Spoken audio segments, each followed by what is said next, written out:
Our next guest is going viral for her succinct ability to call out hypocrisy on the left. The moment happened in a hearing this week on extreme rhetoric on social media. Congresswoman Nancy Mace of South Carolina caught one of the expert witnesses using extreme rhetoric on social media. Watch this.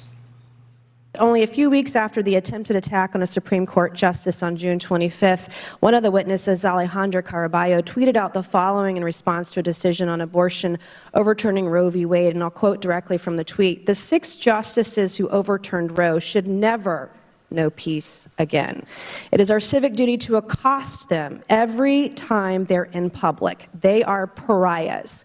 Since women don't have their rights, these justices should never have a peaceful moment in public again." So my last question today of Ms. Caraballo: do you stand by these comments, this kind of rhetoric on social media? I don't believe that's a correct characterization of my statements. Did you not tweet that? What I'm saying is that that is not an accurate characterization of my statements.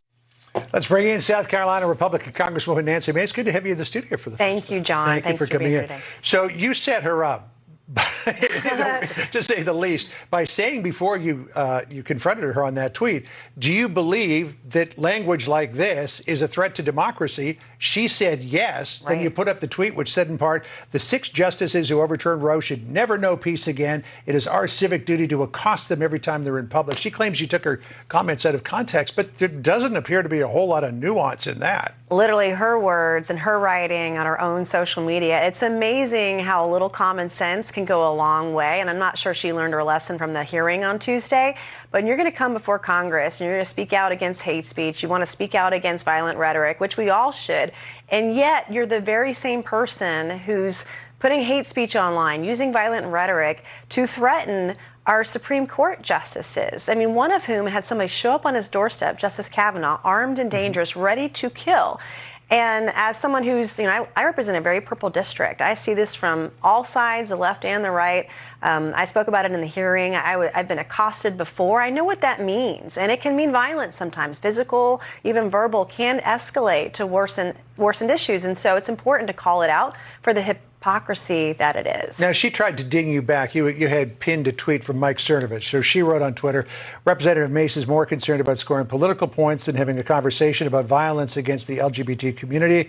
She pinned her quote of a retweet of a racist anti-Semitic conspiracy theorist, Mike Cernovich, a former InfoWars host who pushed the Pizzagate conspiracy. You've since unpinned that, and you pinned something from Andy Ngo, who talked about all of this. But respond to what you said. I change my pinned content all the time, and it's one thing. It's always, the left is always attacking the messenger, not the message, because what she said is completely indefensible. You can't say that violent rhetoric online is harmful to society and harmful to the government and democracy, and then participate in that same thing. It's literally the definition of hypocrisy. I don't hang out on 4chan. I'm not a QAnon conspiracy theorist. I've been very right of center in the way that I legislate. I'm a conservative who also happens to reach across the aisle, and I work with Democrats on a number of issues. I just voted to support gay marriage and biracial marriage statuses just last week, and so it's important to be fair in these conversations. So her tweet was about conservative Supreme Court justice, but you also pointed out in that hearing that what happened to Nancy Pelosi's husband, Paul Pelosi, is every member of Congress's worst nightmare, that a member of their family would suffer because of their position. So this isn't conservative or liberal. I mean, this is poison across America. This is about principle and values, and what do we stand for here in the United States of America? And in the American experiment, we should be able to debate ideas, even disagree, without threatening one another. And when I'm home or when I'm here, I'm always looking behind my shoulder because of the threats that I get from both sides of the aisle. You had a threat back in August. Yeah, I had someone trespass into my home as recently as August. I've had my house spray painted. I've had my car keyed. I've had threats on not only myself, but my children and my family.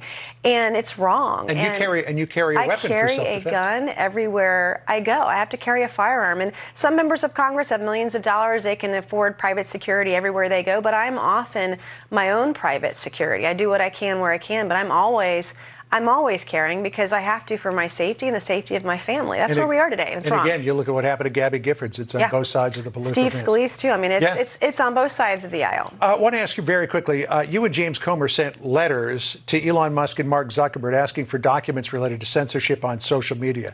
That letter said in part, quote, committee Republicans continue to investigate whether U.S. government officials have participated in suppression and censorship of lawful speech in violation of the U.S. Constitution. Reports continue to surface that social media companies acted on behest of the government agencies and officials when removing, restricting, or disclaiming content. You believe that big tech censored Americans under the guise of suppressing misinformation and did so at the behest of the administration? We're seeing evidence of that. We're seeing evidence that a Twitter executive was meeting weekly with the FBI and Homeland Security and the Director of National Intelligence. I think it's one thing we all agree for a private business to make its own rules about content moderation, but applying those equally across the board, not discriminating based on political affiliation.